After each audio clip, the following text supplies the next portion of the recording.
this is going to be how you're going to apply your first layer of paper mache to your mask. So I have my mask right here. You can see I've got my things attached to it. It's really secure. Nothing's moving anywhere. I've got things taped to the back. I use nice straight pieces of tape. And I've got it taped even on the inside of the eyes. You're gonna start by taking your newspaper. It's important to hold it correctly. So your fold is going to be facing up. So this is the folded part of the newspaper. It's gonna be facing up, and I'm gonna tear strips straight down, just like this.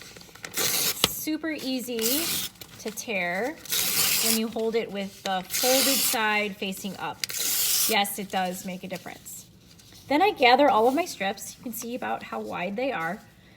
I'm going to tear off the folded part, and usually I can do that all at one time. So all of those get set aside.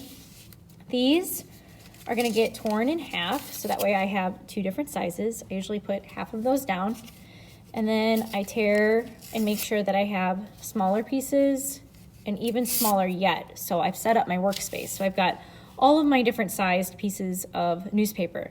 Notice I did all of that before I even touched the paste. So I'm gonna set that aside. This is your paste container. It's going to have your name and hour on the top, and this is just from the cafeteria. Just this right there. The paste is nice and jelly. It's going to be kind of like a gel paste that you're gonna use. Okay, you take your mask and your gel paste and your strip. You're going to dunk it in just like this and use what I like to call scissor fingers like this.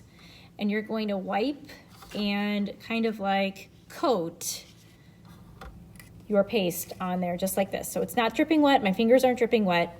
And I'm going to apply this, let's see if I can get a good camera angle, just like this. And I always like to fold it around right to the back, just like that. So it's around the edge because you want to get everything covered with your paste. All I do is just touch the next piece, just like this. And I'm going to coat this again, just like that. All right. Same thing.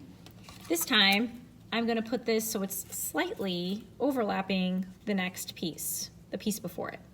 And then I'm gonna wrap it around to the back, just like that. Smooth it out. The smoother you can get this, the easier it's going to be to paint later. Now, for the eyes, you can do a couple of different things. This is where I might wanna use my smaller pieces. Still gonna coat this with my scissor fingers, just like I had been. Gonna scrape my hands on the sides. For the eyes, you can go straight across like this. Okay, so it's covering it on the top, or you can move this on the inside just like that if you would like it to go on the inside of your mask. So you can see how that is kind of covering everything. The tape, everything gets covered. When you're done at the end of the hour, this goes into your cabinet space or your counter space or your table space, whatever is designated for your class period.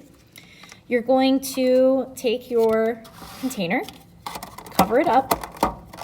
I'm going to wash my hands with some warm water, dry them off. And those extra pieces of newspaper, those will be handy for you for the next class period because you're still in process of working on this. So my suggestion would be to gather these up when you have clean and dry hands and put these back into your folder, and then you can get them out tomorrow and then you don't have to worry about tearing them up again. So that's the newspaper layer of paper mache. You coat it, you make sure that it's not dripping wet completely. Make sure you go around the edge and onto the back. Start with the front, cover everything, and then do the back after you're done with the front. And that's it.